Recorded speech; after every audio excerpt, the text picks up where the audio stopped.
अखंडमंडलाकारं व्याप्तं येन चराचरं तत्पदं दर्शितं येन तस्मै श्रीगुरुवे नमः। अज्ञानान्धस्य लोकस्य ज्ञानाञ्जनशलाकया चक्षुरुन्मीलितं येन तस्मै श्रीगुरुवे नमः। अध्यात्म विश्व विज्ञान यूट्यूब चैनल पर उपस्थित सभी भाई बहनों का हार्दिक स्वागत समादर करते हैं। मित्रों, समय कितना कठिन है और क्या परिस्थिति है आप सभी भली भांति जानते हैं। और ज़माना मार्केटिंग का है, जो अपना प्रोपेगेंडा या जिसे कहते हैं कि एक प्रकार का विज्ञापनबाजी जो कर सकते हैं, वहीं भीड़ भी नज़र आती है। और एडवर्टाइजिंग तो होनी ही चाहिए, क्योंकि प्रोडक्ट एडवर्टाइजिंग के लिए ही होते हैं और प्रोडक्ट एडवर्टाइजिंग करने से अधिक लोगों तक जाते हैं, ये भी सत्य है। लेकिन एडवर्टाइजिंग ऐसी की जाए कि जैसे कि बहुत बड़ा कोई मल्टी मार्केट हो और मिले वहाँ चने। हम मल्टी मार्केट में जाने के लिए बड़ा झोला और ढेर सारे रुपए लेकर मार्केट गए और वहाँ हमें केवल वो चने बेचने वाला ही मिला, दुकान तो वहाँ थी ही नहीं।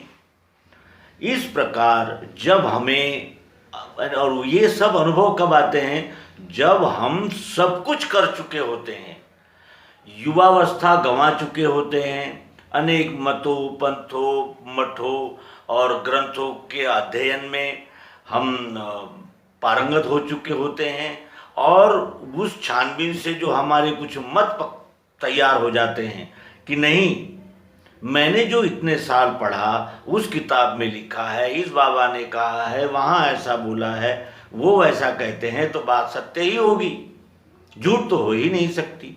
और यहीं से पंथाभिमान, संप्रदायाभिमान तैयार होते हैं।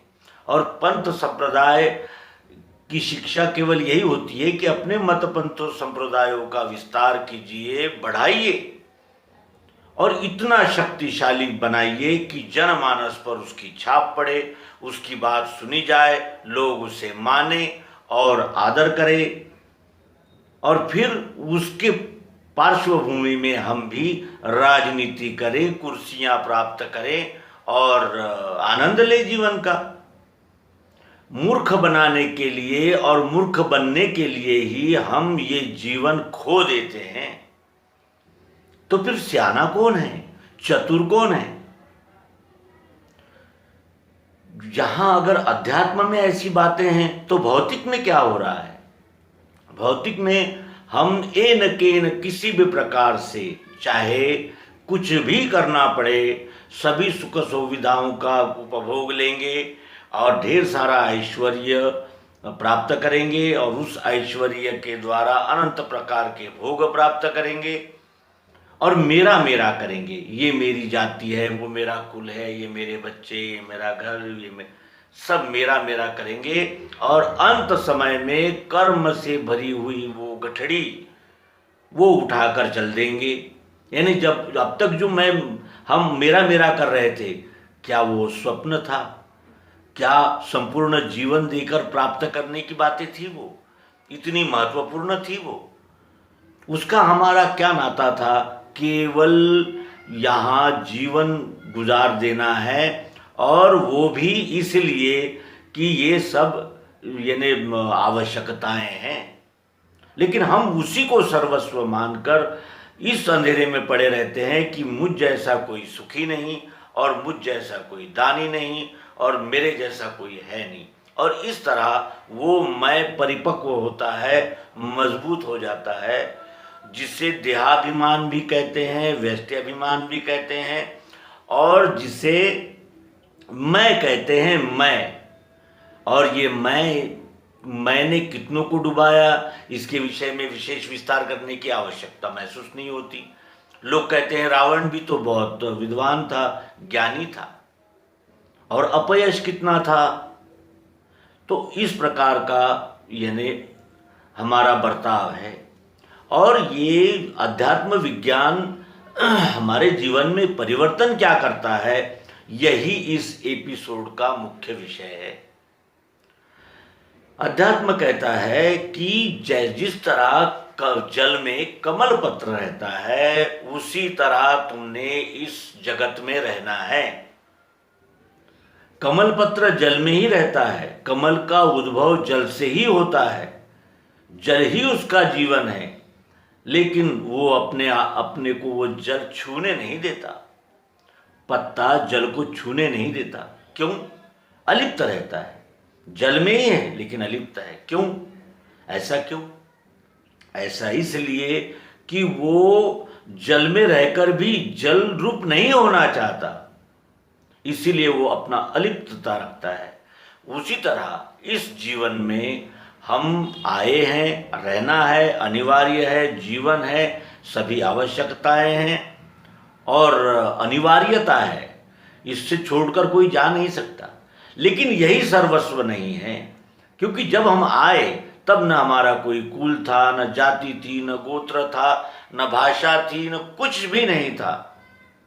लेकिन जब हम इस समाज में आते हैं तो समाज के सारे लेबल्स, उपाधियां हमें लगा दी जाती है और हम उन्हीं उपाधियों का अभिमान धारण करके संपूर्ण जीवन गुजार देते हैं। कोई हमारे जाति को बुरा भला कहता है तो हम उसका कत्ल कर देते हैं, और कोई हमारे नाम को लेकर गाली दे तो हम उसकी जबान काट लेते हैं। आए थे हरिभजन को, ओटन लगे कपास, ये हमारी गति हो जाती है। अब अध्यात्म क्या करता है? अध्यात्म का कहना क्या है? अध्यात्म कहता है कि जिस तरह कमल में, यानी जल में कमल का पत्ता रहता है, वैसे ही तुम्हें रहना है। न मे कर्म फले स्पृहा। अर्जुन, तू गुणातीत हो। अब हमें तो अपना गुण ही पता नहीं है, और जब अपना गुण ही पता नहीं है तो बर्ताव की तो कोई बात ही नहीं हो सकती। और हम अभी अपने गुण के साक्षी ही नहीं हुए तो गुणातीत कब होंगे? और जब अपने ही गुण से गुणातीत नहीं हो सकते तो त्रिगुणों के अतीत कब होंगे?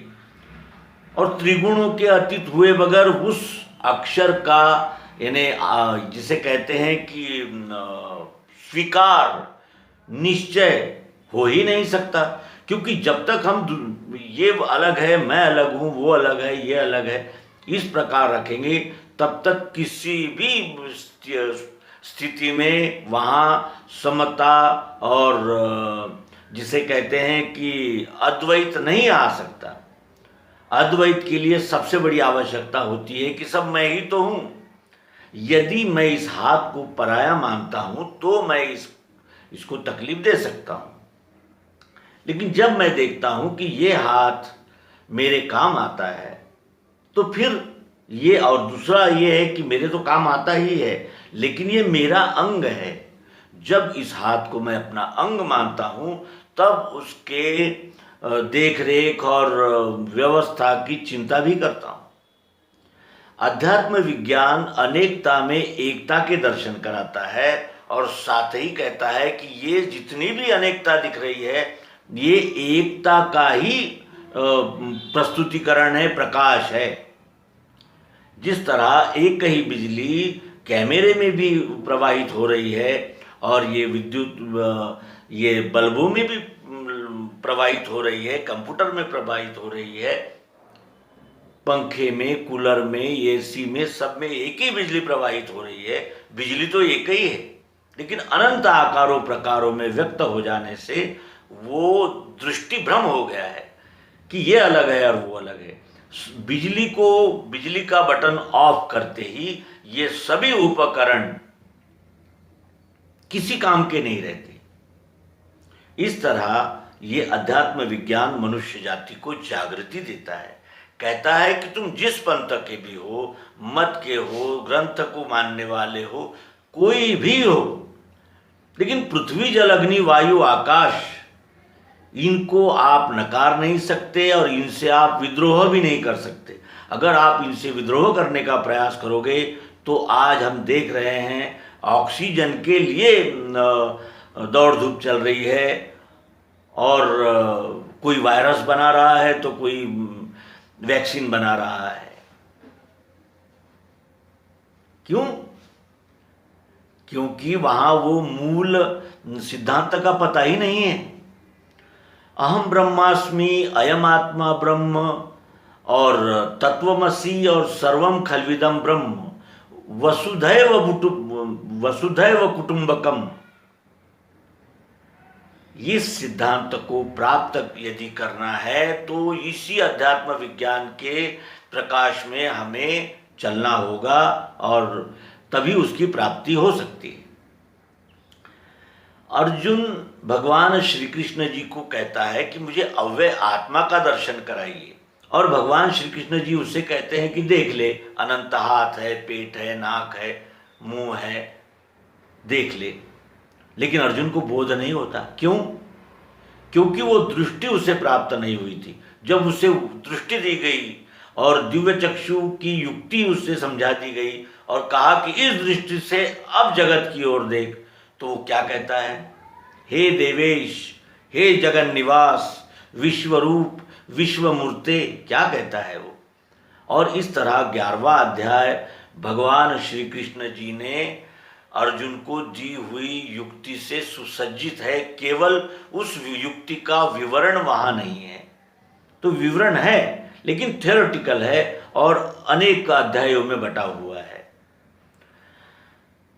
एक ही स्थान पर संपूर्ण प्रयोग आ जाता तो इस जगत में अनेक प्रकार की जो गीता की टीकाएं और भाष्य और व्याख्यान मालाएं और अनेक प्रकार के जो क्रियाकलाप चल रहे हैं वो योग्य दिशा में होते और प्रकाश में चलने को ही सफलता मिलती है, अन्यथा नहीं मिलती। इस प्रकार अध्यात्म विज्ञान जो है वो जीवन का गाभा है। अब इससे छूटे कैसे? कमल पत्र की तरह हमें रहना है, तो फिर अब छूटे कैसे? तो नमे कर्म फले स्पृहा, दोनों दृष्टि से देखिए। कर्म फल हमको कब मिलता है? जब हम कर्म कर चुके होते हैं, और इस शरीर का तो एक क्षण का भी भरोसा नहीं है। तो फिर उस कर्म फल की आशा रखकर आज से ही चिंता मग्न हो जाना, अभी से ही, ये तो योग्य नहीं हो सकता। और कर्म फल सदैव काल के अधीन होता है। कर्म करना हमारे अधीन है, लेकिन कर्म फल हमारे अधीन नहीं होता, वो आने वाले समय के अधीन होता है। इसलिए कर्म फल की आशा योग्य ही नहीं है। फिर दूसरा अभिमान ये भी है कि मैं करता हूँ, कर्तृत्व का अभिमान, मैं करता हूँ, मैं करने वाला हूँ, मैंने किया है। तो कौन करता है? अभी ऑक्सीजन की कमी हो गई और वो MBBS MD डॉक्टरेट प्राप्त, पदवी प्राप्त डॉक्टर ऑक्सीजन लगाकर बिस्तर पे पड़ा हुआ है। क्या किया था उसने? उसने तो सब किया। फिर ये ऐसा क्यों हुआ? ऐसा इसलिए हुआ कि वो जो उसकी योग्य था, वो जो उसका कर्तव्य था, वही वो कर पाया। कर्तव्य के आगे कोई कुछ कर नहीं सकता। और इसीलिए कर्मफल का, यानी कर्मफल की आसक्ति और कर्तृत्व का अभिमान, ये छोड़ देना चाहिए, यह अध्यात्म विज्ञान कहता है। और भौतिक विज्ञान की ओर देखें तो वो क्या कहता है? वो कहता है कि जो चीज बनती है उसमें सतत रूपांतरण होता ही होता है। हम भी कभी बच्चे थे, हम भी युवा थे, हम भी प्रौढ़ है और हमारे आगे बुढ़ापा है। ये क्रमशः आता है, उत्पत्ति स्थिति लय का चक्र, ये अनादिकाल से सतत चल रहा है, ऐसा भौतिक शास्त्र कहता है।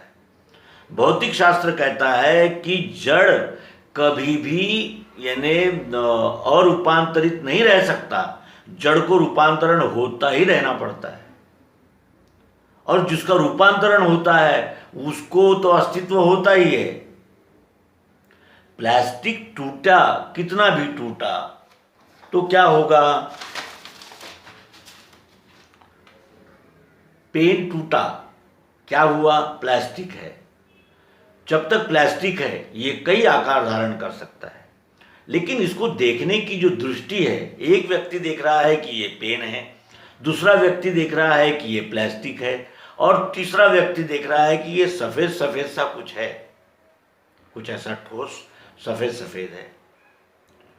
ये तीन दृष्टियां हैं। उसकी समग्र दृष्टि जो है, मैं पेन हूं, आकार भी मैं हूं, और इसकी गुण, इसमें उपस्थित गुण, अस्तित्व, चाह, जरूरत, प्रियत्व भी मैं ही हूं, और ये दोनों मिलकर ही तो मैं बना हूं, मैं पेन हूं। और पेन कहते ही इसके सारे संशय भ्रम नष्ट हो जाते हैं। इसीलिए भगवान श्री कृष्ण जी कहते हैं कि न मे कर्म फले स्पृहा, सब कुछ जमा करने के बाद भी अपना स्टेशन आने पर मुसाफिर को अपने कर्म की गठरी उठाकर ही उस ट्रेन से उतरना होता है। वो कुछ न ट्रेन की सीट ले जा सकता है, न फैन ले जा सकता है, न दरी ले जा सकता है, कुछ भी नहीं ले जा सकता। इसीलिए कर्मफल की आसक्ति और कर्तृत्व का अभिमान छोड़कर जीना चाहिए।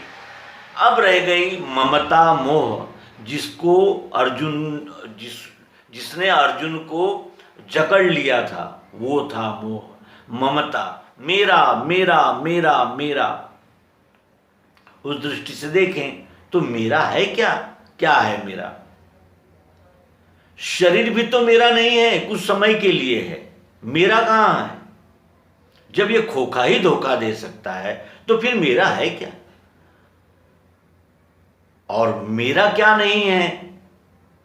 तो पृथ्वी, जल, अग्नि, वायु, आकाश से ही तो चराचर सृष्टि का निर्माण हुआ है, जिसमें सतोगुण, रजोगुण, तम रूपी क्रिया शक्ति कार्य कर रही है।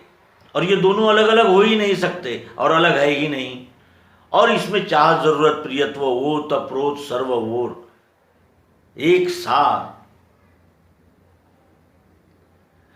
इस तरह न क्षर में न अक्षर में पुरुषोत्तम में अवस्थित हो जाने का नाम ही अध्यात्म विज्ञान की प्राप्ति है। अब हम सब मंजिल की ओर चल रहे हैं। कोई विषयों में फंसा हुआ है, उसके लिए तन्मात्राएं विषय हो गई है। तो कोई शब्द यानी सत्वगुण, रजोगुण, तमोगुण अपने स्वभाव में ही बद्ध हो गया है। कोई अक्षर ब्रह्म को ही ये मानकर, यानी योग्य और सत्य मानकर केवल निराकार को ही भजता हूं ऐसा कहता हुआ साकार का द्वेष कर रहा है, ईर्ष्या कर रहा है। ये वातावरण जब तक हम पुरुषोत्तम परमात्मा को नहीं जान लेते और तत्वदर्शी सद्गुरु द्वारा विश्वरूप परमात्मा का साक्षात्कार नहीं कर लेते, तब तक ये दुविधाएं समाप्त नहीं होगी और हमें निर्वाण, मोक्ष और उद्धार, भवसागर को पार करना आदि शब्दों के द्वारा केवल शब्द का ही यानी निर्देशन किया गया। शब्द से शब्द निर्माण होते हैं, शब्द से कभी भी समाधान निर्माण नहीं होता। क्यों? क्योंकि एक शब्द के अनेक प्रकार के अर्थ होते हैं और अनेक प्रकार के अर्थों का लक्ष्यार्थ ग्रहण करना और फिर उसमें से नए प्रश्न निर्माण हो जाना, इस प्रकार ये सतत चलने वाला चक्र है। ये चक्र जब तक खंडित नहीं होता तब तक हम अनुभव जो चाहे सो देख सके, अनुभव नहीं छानी है, अनुभव लेना है। अध्यात्म विज्ञान को अंगीकार करके अध्यात्म का अनुभव लेते हुए ही अपने जीवन का आचरण करना है। तभी अंतकाल में भाव जो जिसके मन बस जाए, उसी भावना शक्ति से वही रूप बन जाए। और इसलिए वो कहते हैं ना कि एक पहलवान कुश्ती में विजय पाने के लिए वर्ष भर तक बहुत मेहनत करता है, बहुत खुराक लेता है, और फिर एक घंटे का वो मुकाबला होता है। एक घंटे के मुकाबले के लिए पूरे जीवन भर वो संयम और नियम से चलता है। उसी तरह एक परीक्षा के लिए तैयार होने वाला विद्यार्थी वर्ष भर पढ़ाई करता है केवल उस 2 घंटे के प्रश्न पत्रिका को छुड़ाने के लिए। उसी तरह हम भी अध्यात्म विज्ञान का अभ्यास सतत करते रहें, सत्संग में लगे रहें और इन विकार जो है काम, क्रोध, लोभ, मोह, मद, मत्सर, इनको तो पहले हम ये जाने, इनको पहले जाने और फिर उसका उपयोग करना सीखें। और ये उपयोग करना तत्वदर्शन के बगैर किसी को हो नहीं सकता, और तत्वदर्शन हुए बगैर अपने कर्तव्य की जागृति नहीं हो सकती। तो मित्रों, इस तरह इस अंक को यहाँ विराम देंगे और शंका समाधान के सत्र में शीघ्र ही आपसे भेंट होगी। नर्मदे हर, सद्गुरु भगवान की।